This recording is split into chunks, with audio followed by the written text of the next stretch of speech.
When my sister found out I had been promoted, she created a fake charity in my name claiming I was raising money for orphans in need.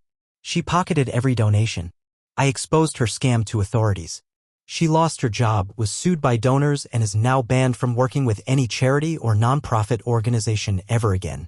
I'm Ray. I'm 39, live in Richmond, Virginia, and I'm not the kind of guy who looks for trouble.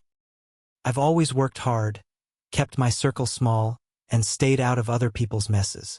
But sometimes the mess comes looking for you, especially when family is involved. 2 years ago, after grinding away at the same logistics company for over 10 years, I got promoted to Director of Operations. It was a big deal for me. I finally had the title, the salary, and the respect I'd been chasing for most of my adult life. Felt like I'd made it. I was proud. Real proud. The first person I called wasn't my girlfriend or even my best friend from college. It was my little sister, Tracy. We were always close growing up. Our mom took off when we were kids and our dad drank more than he worked. It was just me and Tracy trying to survive that house. I used to bring home extra food from school lunch for her. I was more of a parent to her than a brother. But as we got older, Tracy started changing. She got into weird jobs and quick money schemes. At first it was small stuff, Avon, some diet shake thing, a fake wellness coaching business. Then she started acting like a full-blown influencer. Renting clothes, taking photos in front of cars that weren't hers, talking about grind culture and manifesting wealth. I loved her, but I couldn't respect it. Still, when I called to tell her about the promotion, she acted happy. "Wow, Ray, that's amazing. You really earned it," she said. But there was something weird in her voice. Not excitement, more like calculation. I didn't think much of it at the time. I was just happy and wanted to share it with someone who knew how far I'd come. That was my mistake. 2 weeks later, I started getting messages from old friends and random people on Facebook. At first, they didn't make sense. "Hey man, just saw the orphan thing. So proud of you. Let me know how I can help.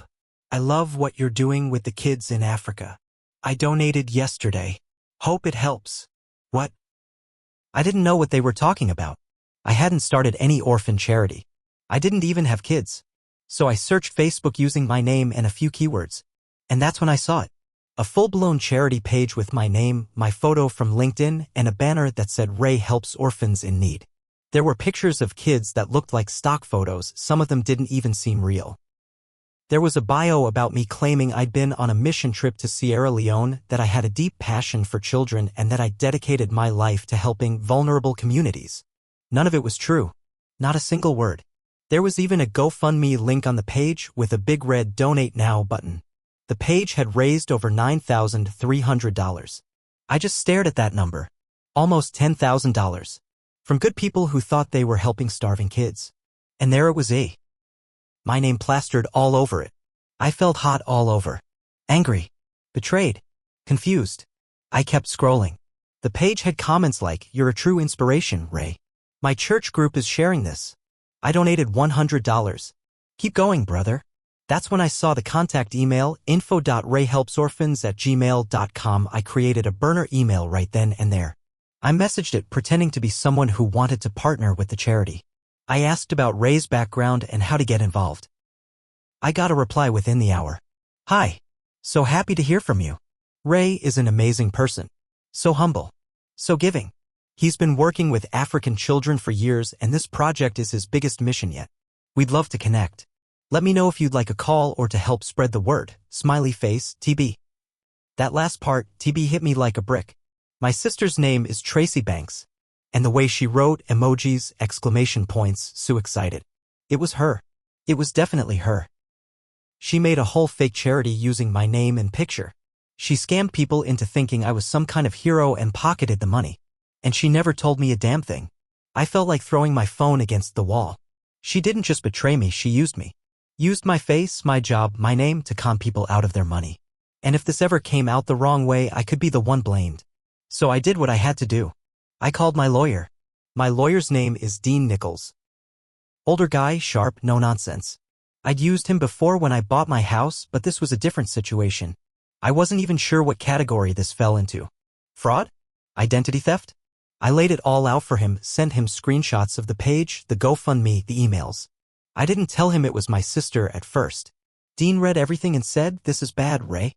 Whoever's doing this is committing wire fraud, charity fraud, identity misuse, you name it. You need to shut this down now." He helped me file a complaint with GoFundMe and Facebook. We also reached out to the Virginia Attorney General's office to report a fraudulent charity operation. I had to send over proof that I hadn't authorized anything, emails from me, pay stubs, even a sworn statement. Then Dean asked the question I'd been avoiding. "Do you have any idea who did this?" I sat there, staring at the email again. I nodded. "My sister," I said quietly. He raised an eyebrow. "You sure?" I sent him the screenshots. Her name wasn't listed anywhere, but the clues were all over the place. The email domain had been registered under her old username from back when she was in high school. The bank routing info tied to the GoFundMe account matched the last 4 digits of her old Cash App. Dean sighed. "Ray, I'm going to be real with you. If this goes the way I think it's going to go, your sister could face some serious consequences. Are you prepared for that?" I wasn't, but I said yes anyway. Because the truth was, I was done covering for her. I'd bailed her out too many times over the years. When she overdrafted her accounts. When she got evicted from an apartment she rented with a fake pay stub. When she borrowed my credit card to buy groceries and used it to buy followers for her Instagram. I kept telling myself she'd grow out of it. She didn't. She just got better at hiding it. Dean said he'd get the process rolling, but in the meantime I should stay quiet. "Let the system work," he said. But the system was slow. Days passed, then a week. The charity page was still up. The GoFundMe still accepting donations. Every time I checked, the number went higher. $10,200, $11,450, $12,900. I couldn't sleep. I couldn't eat. And then, one night, I cracked. I called her. She picked up on the 3rd ring. "Hey, big brother," she said like nothing was wrong. Her voice was light. Fake. I didn't waste time. "Tracy, what the hell did you do?" Silence. "What are you talking about?" she said. "You know damn well what I'm talking about. Ray helps orphans? The GoFundMe? You used my face, Tracy. My name. You've scammed thousands of dollars from people." She paused for just a beat too long, then said, "I was going to tell you." "When?" "After you hit $20,000? I was helping people, Ray. And you were the perfect face for it. People trust you. I made it work. I felt my blood pressure spike. You stole money, Tracy. From people who were trying to do good. You lied about me going to Sierra Leone." Her tone shifted fast. "Oh, please. Don't act like you're some saint. You finally got a little clout and now you think you're above me." I was stunned. "This is what you think of me? You've always had it easy," she snapped. "Everyone loves you. You get the job, the house, the praise. I had to hustle for everything. I figured for once I'd ride your wave a little. What's the big deal?" "The big deal," I said coldly, "is that you committed a crime. And I've already reported it." Dead silence. "You, what?" "I've got a lawyer. The AG's office has the files. It's out of my hands now." Then she screamed. I mean screamed. Like something broke inside her. "You piece of shit. You're going to ruin my life over a few $1,000s. "No, Tracy. You did that." And I hung up. The fallout started fast.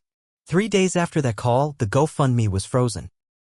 A notice appeared on the charity page saying campaign under review due to reported fraud. The donations stopped at just over $13,600. People started leaving angry comments. "This better be a mistake. I want my money back. Ray, is this even real?" I made a statement on my personal Facebook account. Simple and direct. "I want to make it clear, I have never created, managed, or endorsed any charity fundraising campaign. The Ray Helps Orphans page is a scam. I've reported it to authorities and am cooperating with an investigation. If you donated, I am so sorry. This was done without my knowledge or consent. I didn't name Tracy publicly. Not yet. I was still holding on to some tiny sliver of hope that she'd come clean, maybe apologize. But she didn't. Instead, she went on Instagram. She made a video full tears, full makeup, fake lighting. She played the victim like it was second nature. "They're trying to ruin my life," she said. I was just trying to do something meaningful. Yes, I used my brother's name, but only because I thought it would bring more donations. It was still for a good cause. And now he's turning on me. I can't believe my own family would betray me like this. The comments flooded in. Some people supported her. Others weren't buying it.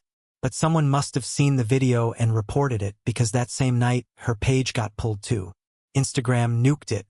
Her business accounts gone. The wellness coaching site she ran? Shut down by her web host.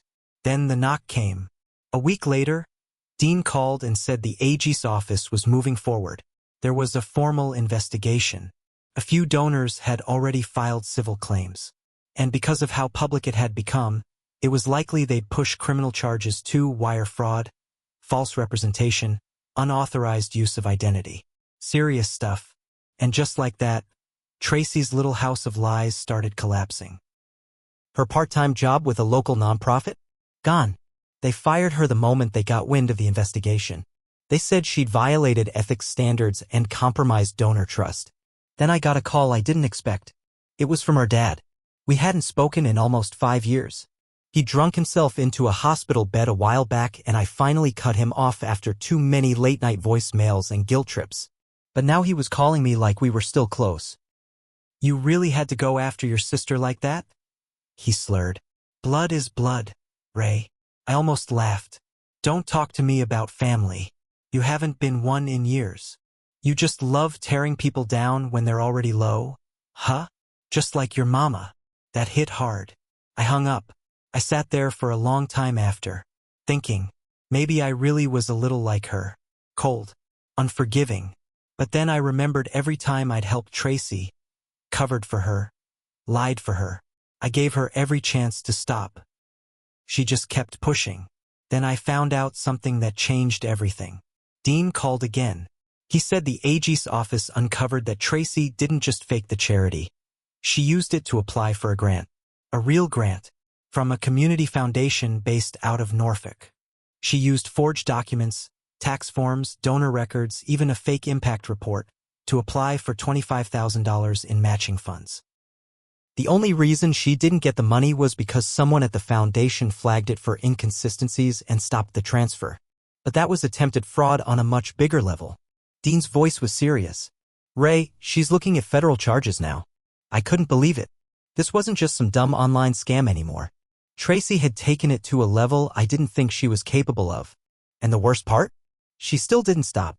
That night, she showed up at my house. It was just after 10 p.m. I was in the kitchen, lights low, sipping bourbon and staring at nothing when I heard it. A car door slam, then pounding on my front door. I looked through the peephole. It was her. Tracy stood there in leggings and a hoodie. Mascara streaked down her cheeks. Hair wild like she hadn't slept. She looked desperate. I didn't want to open it, but I did. Maybe I wanted to see if there was even a shred of the sister I used to know left in her. The moment I opened the door, she shoved her way inside. "I need to talk to you." I stepped back, silent. She walked to the middle of the living room like she owned the place. Like this was her moment to deliver some kind of dramatic speech.